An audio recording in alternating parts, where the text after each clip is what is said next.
আজকের দিনটা ছিল 16 জুলাই। আজ ছিল রথযাত্রা। তো দেখো সকাল সকাল উঠে কিন্তু আমি সকালবেলা উঠে হচ্ছে রথটা আগে সাজিয়েছি, তারপর হচ্ছে দেখো এখন রথের ভেতরে ঠাকুরকে রাখলাম।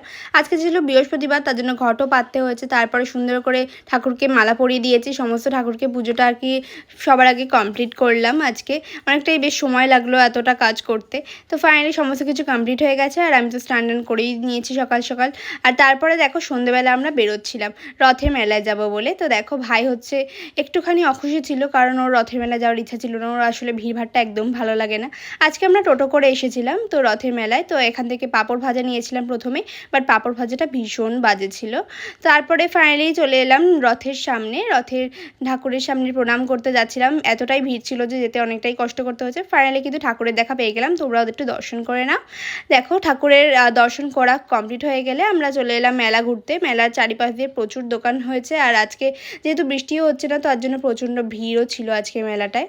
প্রথমে মেলায় এসেই মা নিয়ে নিয়েছে ঘটি গরম, তারপরে হচ্ছে দেখো একটা দোলনায় ভাই উঠবে বলল, কিন্তু উঠে দেখো এত ভয় পাচ্ছিল যে ওখান থেকে মানে বসেই থাকলো আর কি, উঠে একটুও লাফালো না।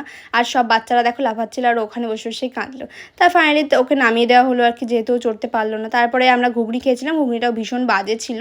তারপরে এই আইসক্রিমটা খেয়েছিলাম, এই আইসক্রিমটা খুব সুন্দর ছিল, এটা তো আমি প্রত্যেকবারই খাই। তারপরে একটা এগরোলের দোকানে দাঁড়িয়েছিলাম, বাট দাঁড়িয়ে দাঁড়িয়ে চলে এলাম, যেহেতু প্রচণ্ড ভিড় ছিল খাওয়া আর হলো না। তারপরে অনেক গাছগাছালি দেখলাম, তারপরে আসবাবপত্র প্রচুর বিক্রি হচ্ছিলো এখানে। তারপরে এক জায়গায় ধোসা পাওয়া যাচ্ছিলো, তো দেখলাম বাট প্রচণ্ড লাইন ছিল, তার জন্য আর খেলাম না। তারপরে ভাই কার্ড কিনেছিল, বাড়ি গিয়ে দেখাবো ওগুলো।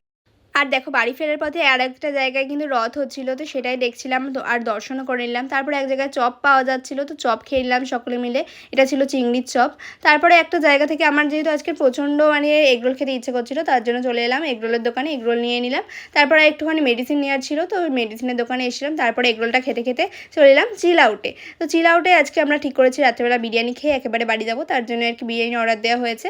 আর বিরিয়ানির নাম শুনে আমার ভাই তো প্রচণ্ড খুশি হয়ে গেছে, তো দেখো ওর রিয়াকশান দেখেই বোঝা যাচ্ছে কতটা খুশি। তারপরে ফাইনালি আমাদের বিরিয়ানি চলে আসলো। তো আজকে সিম্পল আর কিছু নিইনি, শুধু বিরিয়ানি আর স্যালাড নিয়েছিলাম, তো এটা দিয়ে আজকের ডিনারটা আমরা কমপ্লিট করলাম। তো তারপরে বাড়ি চলে আসলাম ফাইনালি। বাড়ি এসে ভাই ওই কার্ডগুলো দেখাচ্ছিল যেগুলো মেলা থেকে কিনেছে। তো যাই হোক আজকের এই মিনি ব্লগটা এই পর্যন্ত, দেখা হচ্ছে নেক্সট কোনো মিনি ব্লগে। চলো টাটা, বাই।